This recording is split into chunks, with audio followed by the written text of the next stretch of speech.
Épisode 136. Pourquoi immigrer en France va devenir plus difficile. Salut à toutes et à tous, salut Ingrid, comment ça va ? Salut Hugo, moi ça va bien et toi ? Ça va. On se retrouve aujourd'hui pour parler d'un sujet d'actualité qui a fait couler beaucoup d'encre dans les médias ces derniers mois. Ce sujet, c'est la nouvelle loi immigration. Donc, si vous suivez l'actualité française, j'imagine que vous en avez déjà entendu parler. Et nous, avec Ingrid, on avait envie de revenir sur certaines mesures pour vous aider à mieux la comprendre. Ouais, tout à fait. C'est un sujet qui est vraiment d'actualité. D'ailleurs, dans pas longtemps, il va y avoir encore des nouvelles décisions par rapport à ça. Et donc, on s'est dit que pour vous, ce serait intéressant d'en savoir un peu plus et aussi de connaître peut-être notre avis, forcément. On ne peut pas s'en empêcher. Donc, peut-être pour présenter rapidement déjà de quoi on parle, si vous n'en avez pas entendu parler, on parle du projet de loi pour contrôler l'immigration et améliorer l'intégration. Ça, c'est le titre complet. Et c'est un projet de loi, donc une loi proposée par le gouvernement qui a été adoptée définitivement le 19 décembre 2023. Donc, ça veut dire que le Sénat et l'Assemblée nationale se sont mis d'accord et qu'une majorité d'élus ont voté pour un texte, avec plein de mesures qui vont permettre normalement de contrôler l'immigration d'un côté et d'améliorer l'intégration des immigrés de l'autre côté. C'était une promesse de campagne d'Emmanuel Macron, non ? Oui, voilà, c'est ça. En fait, Emmanuel Macron avait, pendant sa campagne, parlé de l'immigration et il avait dit qu'il ferait une loi qui, normalement, était une loi qui était assez demandée dans tous les camps parce que c'est une loi un peu, vous reconnaissez, cette patte centriste et cette patte en même temps de celui qui veut jouer sur tous les terrains, de vouloir à la fois faire des choses bien, entre guillemets, pour les immigrés, pour les aider, et en même temps, quand même, de contrôler et de rendre les choses un peu plus difficiles de l'autre côté. Oui, et d'ailleurs, ça a été repris par le ministre de l'Intérieur qui a eu une petite phrase pour résumer cette loi. Il dit que l'objectif, c'est d'être gentil avec les gentils et méchant avec les méchants. Alors, quand on écoute le gouvernement, les gentils immigrés, ce sont ceux qui travaillent et qui se comportent bien, qui respectent l'ordre public, etc. Et les méchants, ce sont tous les autres, en particulier ceux qui, toujours d'après le gouvernement, les immigrés qui viennent en France uniquement pour profiter des allocations sociales, des aides sociales, et ne pas travailler. Donc l'objectif de cette loi, c'était d'aider ceux qui viennent en France pour travailler ou étudier et de sanctionner tous les autres. Et du coup, on peut trouver des mesures, en théorie, qui font plutôt plaisir à la gauche et d'autres qui font plutôt plaisir à la droite. Alors nous, on va plutôt parler de mesures qui font plaisir à la droite et vous allez comprendre pourquoi. Mais Hugo, est-ce que tu peux nous citer au moins une mesure, est-ce que tu en as trouvé une qui pourrait être vraiment gentille, entre guillemets, et qui pourrait faire tendre plutôt à gauche ? Oui, donc c'est vraiment cette mesure pour en fait les immigrés qui travaillent en France dans les secteurs qui sont tendus, les secteurs sous tension. Autrement dit, les secteurs dans lesquels on a du mal à trouver de la main-d'œuvre. C'est en particulier le BTP, bâtiments et travaux publics, donc tout ce qui concerne la construction, la restauration, l'aide à la personne également, par exemple dans les maisons de retraite pour s'occuper des personnes âgées. Ça, pour les entreprises en France, c'est très difficile de trouver des employés. Et dans certains secteurs, en particulier en Île-de-France, plus de la moitié de ces emplois sont occupés par des immigrés. Le problème, c'est que beaucoup de ces personnes sont sans papier. J'ai vu que même pour la construction des sites des Jeux Olympiques, certains sous-traitants, certaines entreprises qui avaient été mandatées, faisaient appel à de la main-d'œuvre illégale, donc autrement dit des travailleurs qui n'avaient pas de titre de séjour, qui n'avaient pas de papier. Wow, c'est scandaleux. C'est un peu scandaleux. Et là, l'objectif, c'est de faciliter pour ces travailleurs l'obtention d'un titre de séjour. Alors en fait, dans la version définitive de la loi qui a été adoptée, ça ne change pas grand-chose à ce qui existait actuellement, aux démarches qu'il est nécessaire de faire. La seule petite différence, c'est qu'avant, ces travailleurs avaient besoin d'être accompagnés par le chef de l'entreprise pour pouvoir faire leur demande de titre de séjour, et maintenant, ils peuvent faire leur demande tout seuls. Mais bon, on sait que souvent, pour ces personnes, le français, c'est pas leur langue maternelle. C'est des démarches administratives qui sont très compliquées. D'ailleurs, dans les agences d'intérim, les agences qui recrutent des travailleurs pour les envoyer dans des entreprises sur différentes missions, souvent, il y a des personnes qui sont responsables de faire toutes ces démarches pour obtenir des titres de séjour pour leurs travailleurs. Et voilà, c'est un vrai parcours du combattant, c'est extrêmement compliqué. Mais a priori, cette nouvelle loi, ça va pas beaucoup leur faciliter la vie. Mais c'était un des arguments utilisés par la majorité pour dire, voilà, c'est aussi une mesure de gauche, entre guillemets, parce que ça va aider les travailleurs à obtenir des papiers. Ouais, voilà. Donc, à la base, il y avait quand même une bonne intention. En tout cas, si on essaye de croire en l'honnêteté du gouvernement. Mais finalement, il y a aussi beaucoup, beaucoup de mesures qui font plutôt plaisir à la droite, si bien que il y a eu un parcours de la loi. On va pas vous citer tous les détails, mais assez compliqué et long. La loi a été rejetée en bloc avec une motion de rejet par tous les partis, donc gauche, droite et extrême droite. Ensuite, les partis ont dû s'arranger entre eux et finalement, l'accord qui a été trouvé, c'est un accord qui a été voté ensemble par donc le camp du président Emmanuel Macron, et encore pas par tout le monde, et qui a été largement voté par contre par la droite et l'extrême droite. La gauche, elle n'a pas voté parce que cette petite mesure que tu viens d'évoquer, Hugo, pour eux, c'était pas du tout satisfaisant, surtout au vu des difficultés nouvelles qui peuvent maintenant y avoir pour les personnes immigrées. Et donc, on peut dire finalement que c'est une loi plutôt de droite, voire d'extrême droite. Et ça, c'est pas nous qui le disons, c'est Marine Le Pen elle-même et tous les députés du Rassemblement national en général. Même si la première ministre ne voulait pas le dire, même si les députés du camp d'Emmanuel Macron ne voulaient pas le reconnaître, finalement, c'est les députés de l'extrême droite qui ont dit eux-mêmes qui se félicitaient du projet, que le projet était un projet qui suivait leurs valeurs et que eux, tout simplement, s'ils étaient élus, ils iraient encore plus loin, mais que c'était déjà sur la bonne voie. Donc ça veut tout dire. Ouais, Marine Le Pen a dit que c'était une victoire idéologique pour le Rassemblement national. Donc, évidemment, ça fait le jeu du Rassemblement national. Ils sont bien contents de pouvoir s'attribuer une partie de cette loi.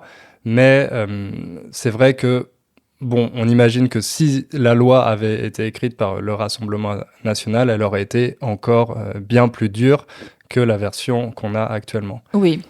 Et les Français, ils ont l'air plutôt contents de cette loi, non ? Eh ben oui, et donc il faut le dire puisqu'on va s'apprêter à critiquer quand même que la plupart des Français, ils sont d'accord. Il y a un sondage qui montre que 70% des Français sont satisfaits que cette loi ait été votée. Donc c'est quand même une grande, grande majorité.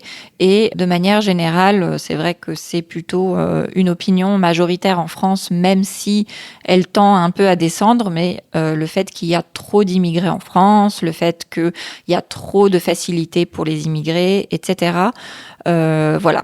Après, c'est vrai qu'il y a des mesures, si on les prend de façon isolée, qui peuvent paraître tomber sous le bon sens. Par exemple, le fait de ne pas pouvoir obtenir la nationalité si on a tué un policier. Voilà, ça c'est quelque chose qui fait plutôt consensus.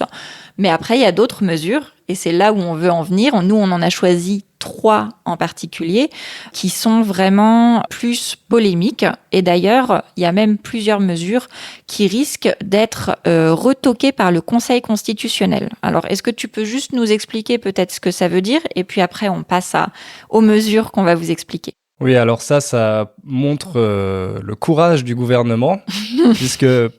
Alors, en fait, le gouvernement voulait absolument faire passer ce projet de loi Pour Emmanuel Macron, pour ce second mandat, il y avait 2 objectifs, 2 priorités, c'était la réforme des retraites et cette loi pour l'immigration.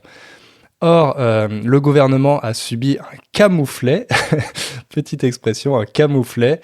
Comment on pourrait expliquer ça? Un revers, quelque chose, voilà, une défaite, une grande défaite à laquelle il ne s'attendait pas, quand le projet de loi a été immédiatement rejeté, sans même être débattu à l'Assemblée, avec cette motion de rejet. Et du coup, dans l'urgence, pour que ce projet passe avant la fin de l'année, la Première ministre a négocié avec le Parti des Républicains pour ajouter suffisamment de mesures de droite pour que ce projet soit voté par la droite. Parce que le gouvernement a seulement une majorité relative, donc il a besoin du soutien du Parti des Républicains pour pouvoir faire valider ces projets.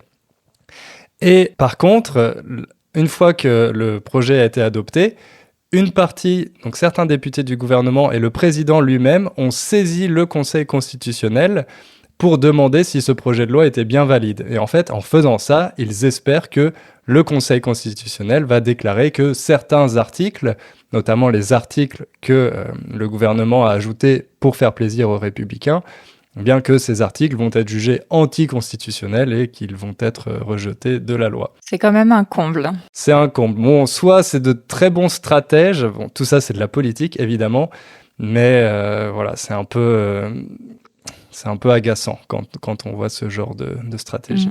Bon, on verra ce que dit le Conseil constitutionnel. La décision, elle devrait être autour du 25 janvier. Donc voilà, on verra si finalement toutes les mesures dont on va parler vont être validées ou non. Mais on va quand même les présenter. On commence par la première ?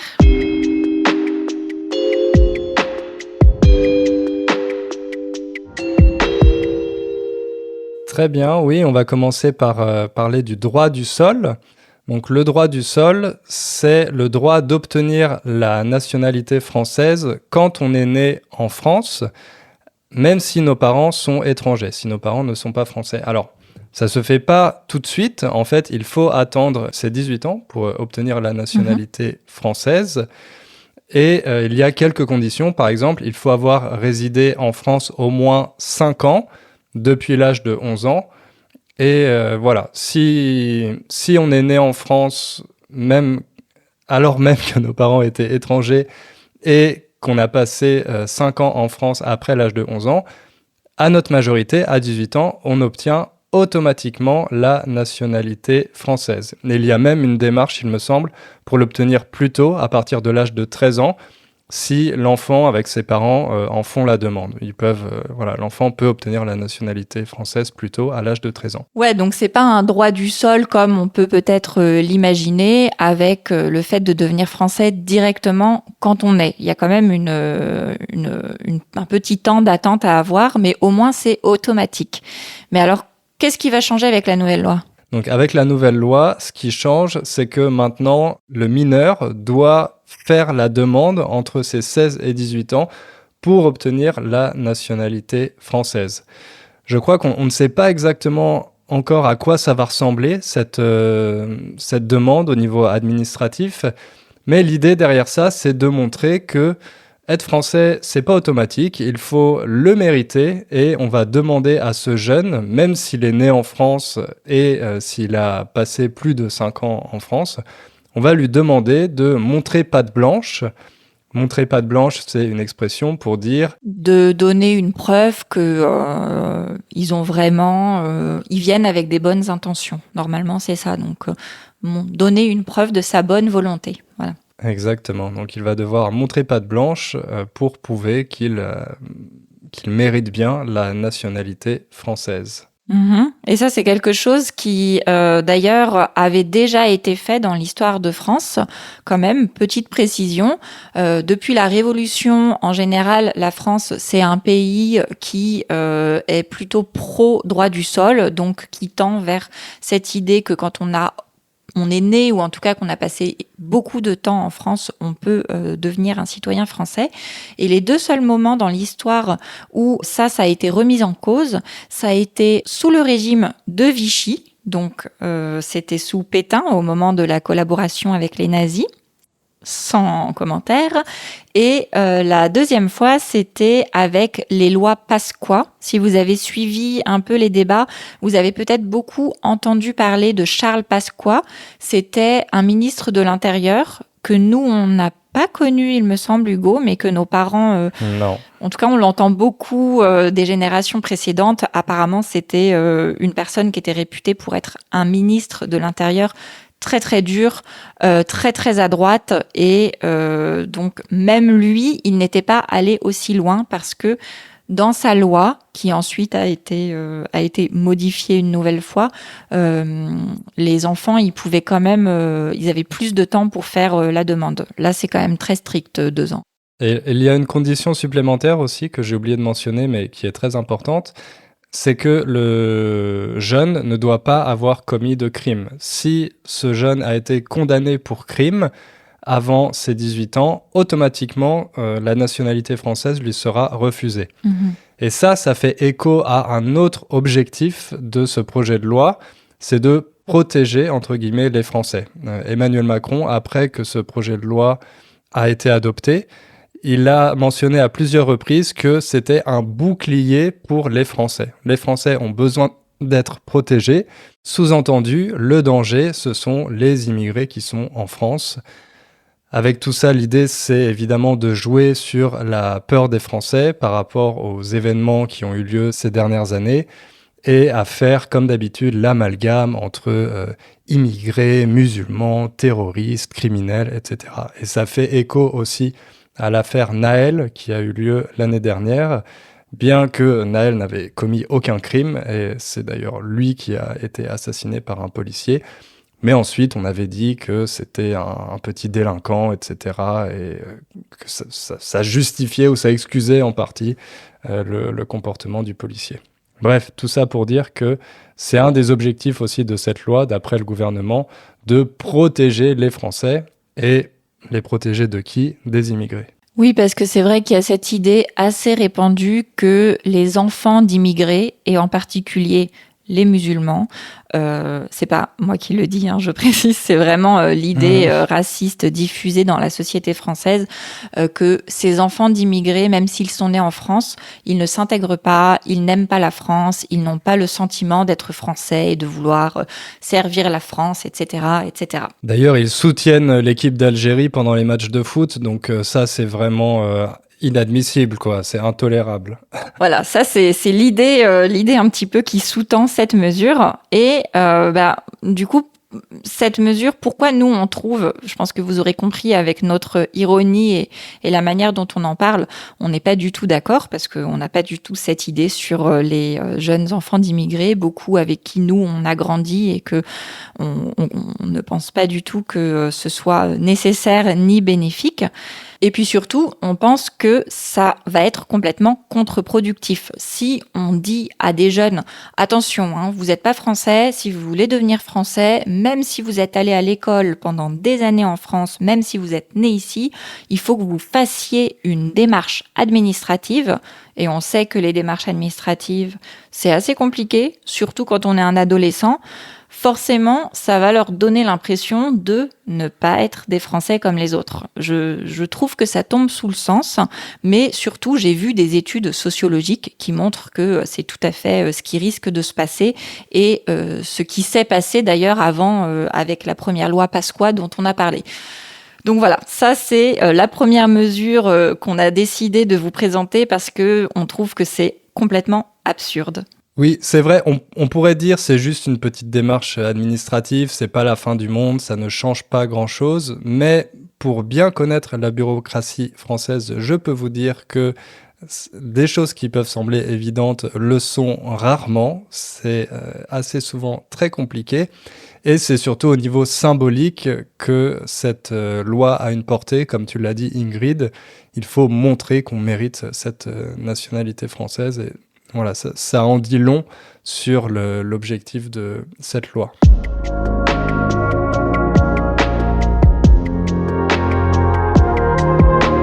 Il Il y a une autre mesure qui a été plutôt très critiquée à gauche, mais qui a été très très sollicitée à droite et qui est sollicitée par les Français depuis longtemps parce qu'on en parle beaucoup dans les médias, c'est le fait de limiter les aides sociales pour les immigrés. Oui, c'est vrai. En fait, pendant longtemps, la principale critique qu'on entendait de la part des gouvernements contre les immigrés, c'était les immigrés volent le travail des Français. Sauf que maintenant, on se rend compte qu'il y a très peu de chômage en France et les immigrés sont nécessaires pour faire tous les jobs dont les Français ne veulent plus, comme on l'a dit dans la restauration, l'aide à la personne, etc.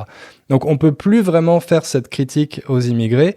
Alors du coup, on se rabat sur cette histoire d'aide sociale. Oui, maintenant, il y a même cette idée assez répandue, qui n'est pas du tout prouvée scientifiquement, mais que les immigrés viennent en France parce qu'ils savent que la France est un pays où il y a beaucoup d'aide sociale et que c'est donc leur objectif premier. Alors, la nouvelle mesure, elle consiste à rendre plus difficile cet accès. C'est-à-dire que, par exemple, pour l'APL, l'aide personnalisée au logement, qui est une somme qui est versée pour aider à payer son loyer, maintenant, il faudra être résident depuis 5 ans ou travailler depuis 3 mois ou être étudiant. Voilà, c'est les 3 manières d'avoir les APL. Alors qu'avant, c'était beaucoup moins long. Normalement, il faut avoir une existence administrative sur le territoire. Et après, comme tous les Français, comme toutes les personnes qui vivent sur le territoire national, les immigrés pouvaient avoir droit aux APL. C'est à peu près la même chose pour d'autres allocations, notamment les allocations familiales, qui est un sujet très important parce que c'est des allocations qui sont versées quand on a des enfants.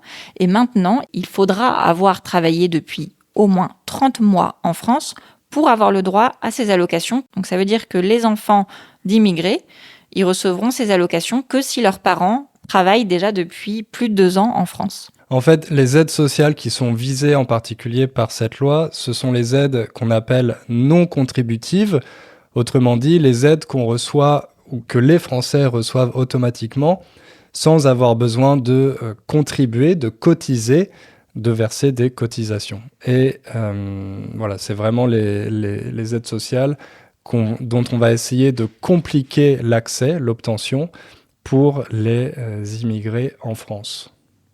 Et à noter que dans les débats, si vous les avez suivis, il a beaucoup été question de supprimer également l'aide médicale d'État, l'AME.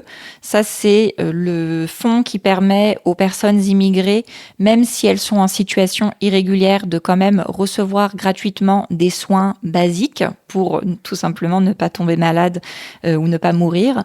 Et ça a été beaucoup débattu. Finalement, ça a été retiré, mais c'est quand même important à noter parce que c'est dans le même esprit, l'esprit de limiter cette arrivée de ceux qui veulent profiter pour être en France, se faire soigner gratuitement, faire plein d'enfants, etc., etc.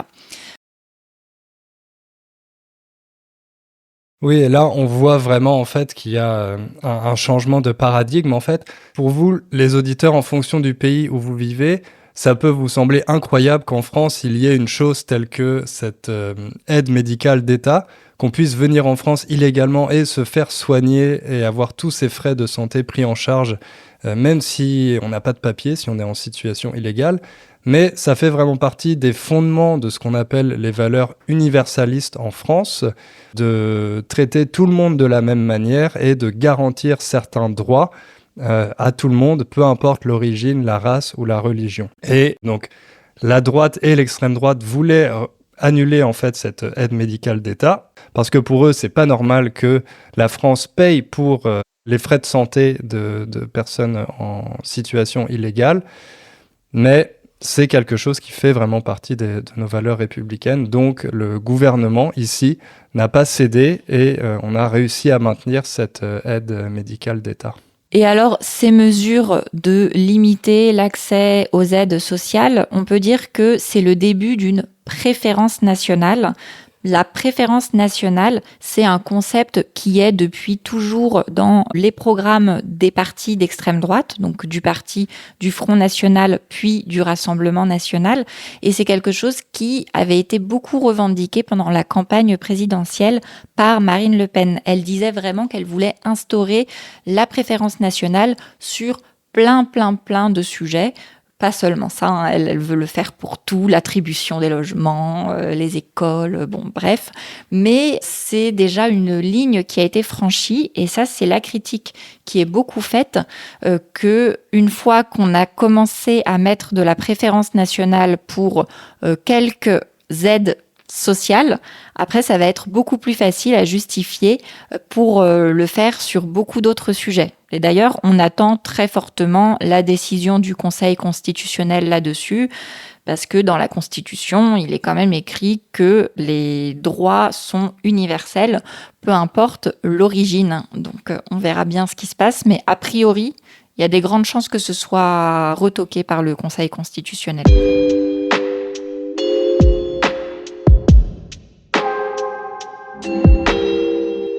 On voulait parler du durcissement du regroupement familial. En quoi ça va changer normalement ? Ouais. Alors le regroupement familial, c'est tout simplement le fait pour un immigré de faire venir sa famille après un certain temps en France. Alors, avant cette loi, un étranger qui vivait en France en situation régulière, avec un visa ou un titre de séjour, il avait le droit de faire venir sa famille, donc son ou sa conjointe et ses enfants mineurs, après 18 mois de résidence régulière sur le sol français, ou après 1 an et demi. Maintenant, avec cette loi, ça va prendre plus longtemps, parce qu'il faudra attendre 2 ans, 24 mois. Et en plus, il va y avoir des conditions supplémentaires. Par exemple, pour la femme ou le mari de cette personne, eh bien, il ou elle devra montrer qu'il a une certaine connaissance du français et également, il devra être âgé d'au moins 21 ans, alors que c'était 18 ans avant, pour avoir le droit d'immigrer en France.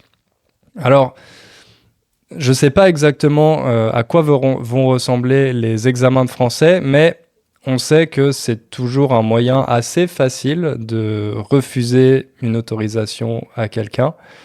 Et ça peut sembler particulièrement injuste parce qu'on imagine que dans les pays les plus pauvres, prendre des cours de français pour avoir un niveau minimum, c'est pas forcément accessible. On n'a pas forcément accès à Internet et à tous les super podcasts gratuits, dont Inner French fait partie, évidemment.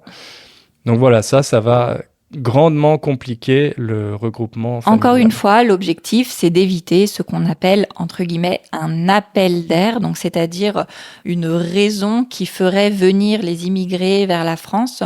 Là, en fait, c'est encore l'idée que les immigrés savent très bien que la France pratique le regroupement familial, donc ils envoient tous leurs hommes en France pour qu'après, ils fassent venir leur famille nombreuse avec femmes et enfants. Voilà, c'est vraiment ça l'idée, et c'est l'idée qui est évoquée dans les médias complètement de cette manière. Voilà, le gouvernement veut bien que les hommes viennent, mais uniquement pour travailler dans les secteurs sous tension, pour faire le travail dont les Français ne veulent pas. Et si possible, s'ils peuvent laisser leurs femmes et leurs enfants dans leur pays d'origine pour qu'on n'ait pas besoin de leur verser des allocations familiales, c'est encore mieux. Donc ça, pour le gouvernement, c'est un bon immigré. Des gentils immigrés, selon Gérald Darmanin. C'est les gentils immigrés qui viennent travailler pour un salaire de misère, qui contribuent en plus, parce qu'on ne l'a pas dit, mais les immigrés qui travaillent en France, même ceux qui sont sans papier, ils ont un bulletin de salaire et donc ils payent des cotisations sociales. Ils payent des cotisations sociales et en retour, ils n'ont pas le droit à grand-chose. C'est clair. Donc vous avez compris, encore une fois, on a choisi une mesure qui nous paraît complètement absurde et scandaleuse. C'est vrai qu'il y avait d'autres mesures avec lesquelles on était un peu plus modéré, mais c'était pas le plus intéressant à raconter. Et là, pour dire, en fait, la problématique, c'est que elle va pénaliser surtout les femmes. Et il faut quand même préciser que l'idée selon laquelle la plupart des femmes arrivent en France avec le regroupement familial, elle est fausse.